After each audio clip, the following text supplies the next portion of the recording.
Mumbai पुण्यामधल्या top 9 बातम्यांचा आढावा घेऊयात। उन्हाळी सुट्ट्यांमध्ये एसटी महामंडळाकडून प्रवाशांसाठी जादा फेऱ्यांचं नियोजन, मुंबईकरांचा चांगला प्रतिसाद। एसटीच्या मुंबई विभागामध्ये उन्हाळ्यामध्ये 5,000 प्रवाशांची वाढ, उत्पन्नही 50 लाखांपर्यंत। विशेष रेल्वे गाड्यांचा कालावधी जूनपर्यंत वाढवण्याचा निर्णय, मध्य रेल्वेच्या निर्णयानं प्रवाशांना दिलासा। रेल्वे गाड्यांच्या थांब्यांचा तपशील रेल्वेच्या संकेतस्थळावर किंवा ॲपवर पाहता येईल।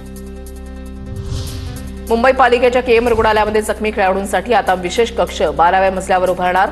स्पोर्ट्स इंजुरी कक्ष, स्पोर्ट्स इंजुरी संदर्भातील उपचारांसाठी पश्चिम भारतामधील हे एकमेव केंद्र।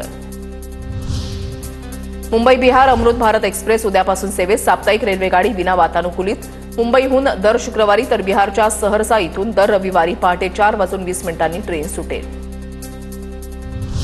मुंब्रा बायपास रोडवरील प्रवास सुरक्षित होणार, संरक्षण जाळी, संरक्षण भिंत बांधण्याचं काम अंतिम टप्प्यात। पाश्चिमात्य तंत्रज्ञानाचा वापर करून संरक्षण भिंतीची बांधणी। पुरंदर विमानतळाच्या जागेच्या प्रत्यक्ष मोजणीला उद्यापासून होणार सुरुवात, सूत्रांची माहिती। विमानतळ बाधित एकतपूर गावाच्या जमिनीची उद्यापासून मोजणी, शेतकऱ्यांना उपस्थित राहण्याची नोटीस। मुलांची काळजी घेण्यासाठी शाळांमध्ये मानसोपचार तज्ज्ञ किंवा समुपदेशकाची नेमणूक करा। मुंबई हायकोर्टाच्या राज्य सरकारला सूचना, मुलांच्या सुरक्षेचा आढावा घेण्यासाठी एक समितीही नेमली। महाराष्ट्र दिनानिमित्त नवी मुंबई महानगरपालिकेला आकर्षक विद्युत रोषणाई, रोषणाईमुळे महापालिकेची मुख्य इमारत उजळून निघाली।